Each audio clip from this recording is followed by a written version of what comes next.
I know that just about every Thanksgiving dinner table serves a pumpkin pie for dessert. And that's okay, but if you're getting a little bit tired of just that ho-hum, same old pumpkin pie every year, I've got an idea for you. And it involves chocolate and ginger. What I'm going to do today is actually just make a nice chocolate layer to put into my pie shell. I'll chill it, and then I'll put my regular pumpkin pie filling in the pie shell on top of the chocolate, and I'll bake it just the way I always do, and I'll have a little black bottom pumpkin pie with a little pizzazz.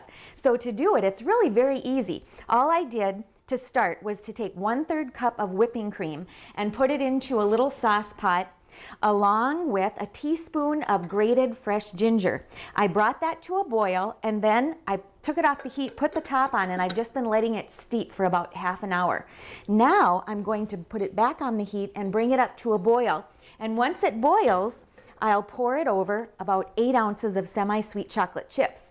Now, I've just weighed them out. I've got an electronic scale that I love. I just use it so much in the kitchen. You'd be surprised how handy it is. But I've measured or weighed out 8 ounces of chocolate chips, the semi-sweet variety. I'm going to put them into a glass bowl. I'll get the heat on my whipping cream mixture and get that to a boil. And while that's coming to a boil, I just want to show you that I've used just a regular pie crust, put it into a 9-inch pie dish. And to get my ginger ready, I took just a fresh piece of gingerroot that I picked up in the produce department. So here we go. I'm just going to pour this over my chocolate chips, and you can see it is steaming hot.